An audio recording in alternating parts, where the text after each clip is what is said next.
안녕하세요, 디클래스입니다. 오늘 여러분들에게 알려드릴 내용은 제목 그대로 드론 ND 필터를 사용해야 하는 이유와 필요성, 그리고 사용 방법에 대해서 알려드리려고 이렇게 카메라를 켜게 되었습니다.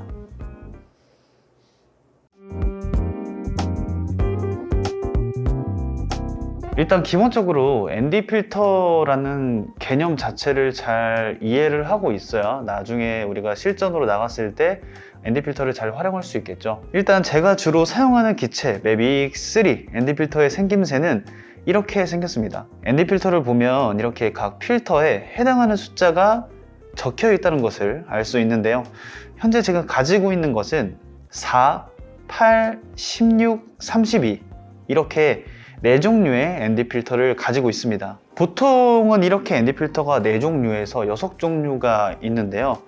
4, 8, 16, 32 그리고 그 위로 64 위에 128까지 있는 걸로 알고 있는데요. 숫자가 높아지면 높아질수록 그 농도가 짙어진다고 생각을 하시면 될 것 같아요. 그래서 ND 필터가 뭐냐? 우리가 한여름에 눈이 부시면 선글라스를 쓰듯이 드론에 장착되어 있는 카메라에 ND 필터라는 선글라스를 장착하고 빛의 양을 조절해서 보기 좋은 영상을 찍게 도와주는 하나의 보조 도구라고 생각하시면 되겠습니다. 여기서 추가적인 디테일은 뒤에서 바로 알려드리도록 하겠습니다. 거두절미하고 우리가 왜 ND 필터를 사용하는지에 대해서 알아보기 전에 우리가 필수로 알고 있어야 되는 사진의 3요소에 대해서 알아봐야 할 필요가 있습니다.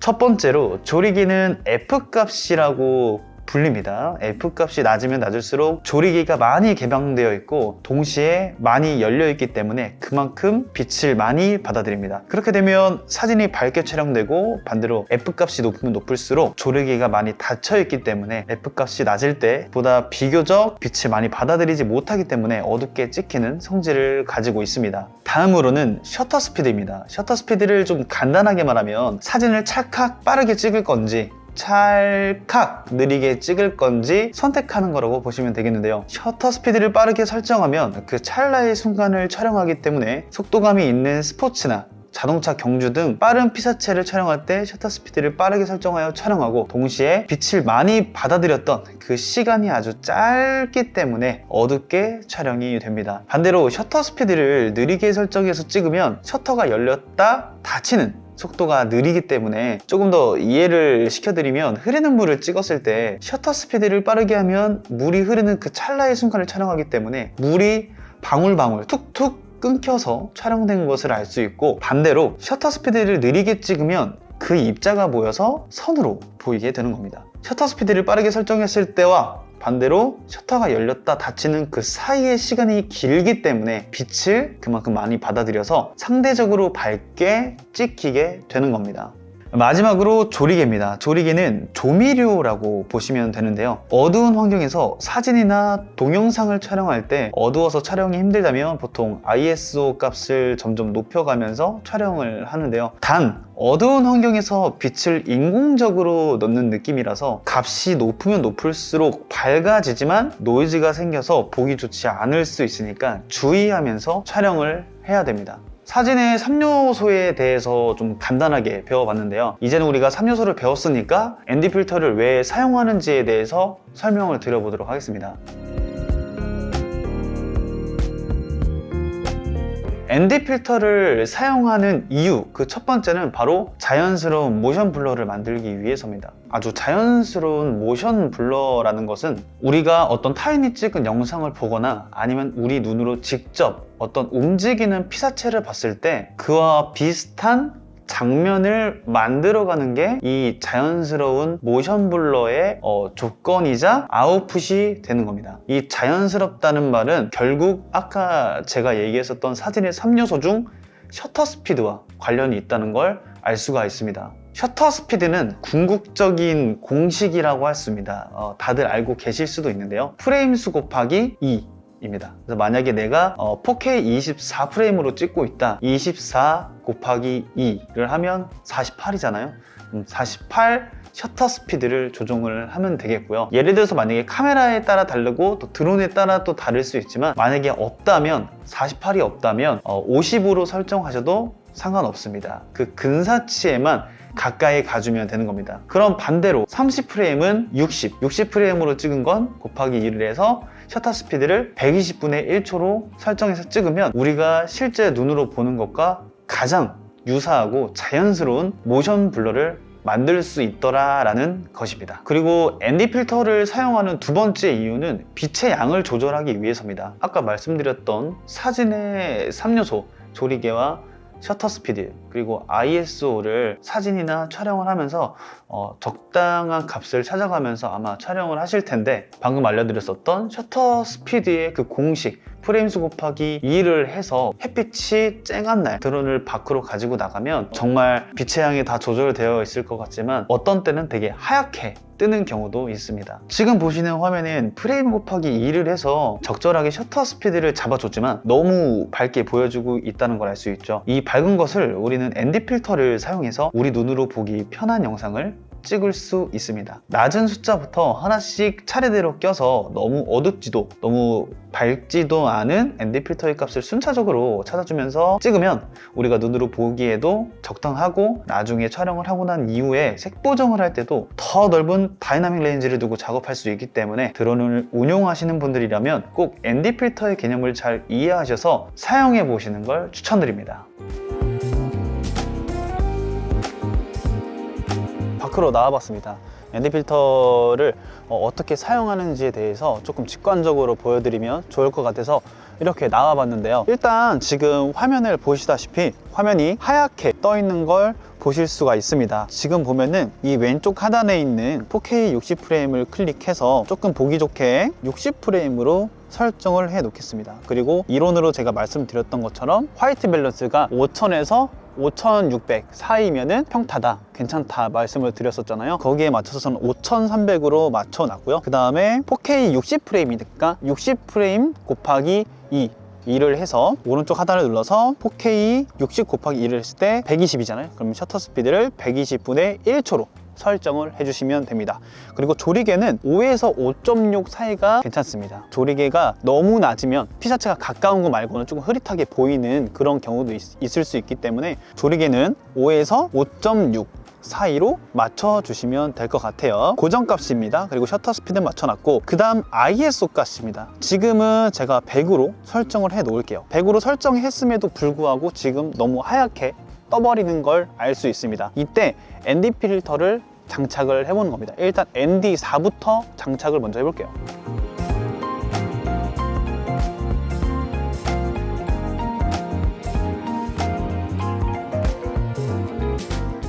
자, 지금은 ND4를 장착한 화면인데요. 이 상태에서 보니까 아까 하늘이 하얗게 다 날아갔었는데 ND4를 끼니까 어느 정도 구현이 되고 있는 것을 알 수 있습니다. 그래서 한번 띄워보도록 할게요.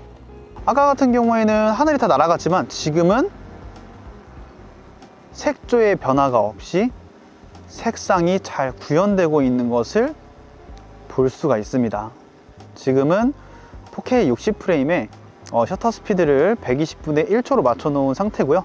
화이트 밸런스는 5300K, 그리고 조리개는 5.6, 그리고 ISO는 100입니다. 자, 여기서 사용할 때 조금 주의해야 될 게, 오른쪽 하단에 보시면 이 ISO 값을 조정할 수 있다고 말씀드렸습니다. 근데 처음에 프로 모드로 전환을 하게 되면 ISO 값이 이렇게 자동인 경우가 있을 겁니다. 이렇게 자동으로 해 놓으면요, 자, 지금 보이세요? 오른쪽 하단을 보시면은 ISO 값이 100이었다가 110이었다가 120이었다가 계속 변동이 일어납니다. 자, 이렇게 되면 나중에 후보정을 했을 때도 마찬가지고 색상 보정할 때 밝기가, 노출값이 일정치 않기 때문에 그걸 하나하나 다 작업을 해줘야 되는데 굉장히 불편하겠죠. 그래서 오른쪽 하단의 ISO 값을 수동으로 바꿔주는 겁니다. 그러면 고정값이기 때문에 이렇게 화면을 돌려도 아까는 100, 110 이렇게 왔다 갔다 했지만 지금은 ISO 값이 100에 머물러 있는 것을 알 수가 있어요.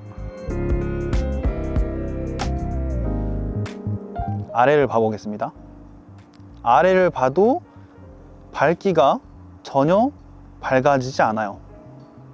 고정값이기 때문에. 그리고 충분히 해를 마주보고 있음에도 불구하고 색깔이 잘 구현되어 있음을 확인할 수 있습니다. 이렇게 오늘 같은 날은 해가 적당히 잘 떠 있고 빛의 양도 너무 적당하고, 근데 지금은 ND4로도 충분히 우리가 노출값을 잡아줄 수 있었습니다. 근데 오늘 같은 날이 아니라 조금 흐린 날이나 그런 경우라면 ND4를 꼈음에도 불구하고 조금 어두침침하게 찍힐 때가 있어요. 근데 또 ND8로 올라가기엔 너무 어두워져. 그럴 땐 ND4를 해놓고 ISO 값을 수동으로 바꾼 다음에 ISO 값을 한 단계씩 한 스팟씩 올려주면서 작업해도 좋습니다. 자, 이렇게 했었을 때 우리가 왜 ND 필터를 사용하는 궁극적인 이 목표는 있잖아요. 자연스러운 모션 블러도 중요하지만 다른 사람들 영상에 비해서 툭툭 끊기는 것 같고 색 보정을 해도 뭔가 색 보정이 잘 안 되는 느낌을 받을 수가 있습니다. 그런 이유는 아까 방금 얘기했던 것처럼 시시각각 변하는 이 광량, 그리고 정광과 역광, 치가 계속 다르잖아요. 오토로 해놓으면 계속 달라지기 때문에 내가 이 한 프레임을 보고 색 보정을 해버리면 나중에 회전을 한다든지 드론이 회전을 한다든지 뭐 직진 비행을 한다든지 이 해 위치에 따라서 광량이 달라지기 때문에 색 보정한 게 점점 뒤틀리는 거예요. 우리가 이제는 이걸 배웠기 때문에 셔터 스피드를 잘 조정을 해서 프레임 수 곱하기 2를 해서 셔터 스피드를 결정하고 설정했으면 화면이 밝아지잖아요. 그럼 거기서 ND 필터를 4부터 끼워 넣으시면 됩니다. 끼웠을 때 내 눈에 적당하다, ISO 값, 그리고 셔터 스피드, 그리고 조리개 값도 적당히 잘 들어갔다 했는데도 어두우면 ISO 값을 조금 올려서 조정할 것. 반대로 너무 밝아요, ISO 값을 올렸는데도 너무 밝아요, 그러면 ND4에서 ND8로 한 단계 올라가서 조금 더 노출값을 떨어뜨리는 그런 느낌으로 ND 필터를 사용하시면 내가 평소에 찍었던 드론 영상보다 훨씬 더 영상미 있는 영상을 손에 넣을 수가 있습니다.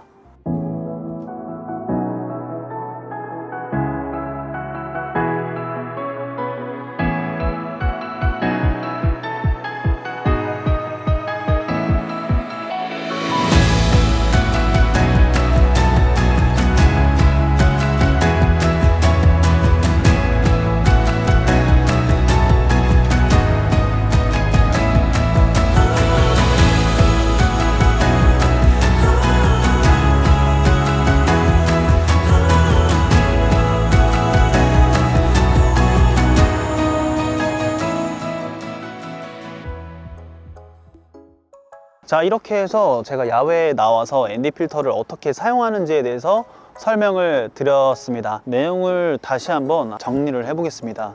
ND 필터를 사용하는 이유는 우리가 자연스러운 모션 블러를 만들기 위해서, 그리고 두 번째로는 빛의 양을 조절하기 위해서입니다. 셔터 스피드가 빠르면 빠를수록 움직임이 끊길 수 있다. 근데 너무 느리면 그게 선으로 이어져서 모션 블러가 자연스럽지 않습니다. 최적의 셔터 스피드 값을 구하는 공식은 프레임 수 곱하기 2를 해서 만약에 60프레임이면 120분의 1초로 찍고 24프레임으로 찍었다면 48분의 1 또는 50분의 1초로 설정을 합니다. 그렇게 해서 나가면 우리가 일상에서 보는 그런 자연스러운 모션 블러를 만들 수 있고, 사진의 3요소를 조절할 수 있다고 배웠죠. ISO 값, 그리고 조리개, 그리고 셔터 스피드를 수동으로 다 바꾼다. 그리고 화이트 밸런스도 5000에서 5600 사이가 적당하다. 화이트 밸런스도 고정으로 맞춰주셔야 됩니다. 아니면 색감이나 이런 것들이 좀 변할 수 있어요. 그래야 내가 정광이든 역광이든 모든 피사체들이 색상이 날아가지 않고 아주 이쁘게 영상을 담을 수 있다가 되겠습니다. 자, 이렇게 해가지고 ND 필터 마스터하기 영상을 찍어봤는데요. 우리 이제 막 입문하시는 분들이 조금 더 영상을 이쁘게 찍을 수 있는 방법을 제가 알려드리면 좋지 않을까 해서 제작을 하게 되었습니다. 오늘 영상은 여기까지 하도록 하고요. 다음 주제로는 뭘 할지 조금 더 고민을 한 다음에 다시 여러분들께 찾아뵙도록 하겠습니다. 감사합니다. 디클래스였습니다.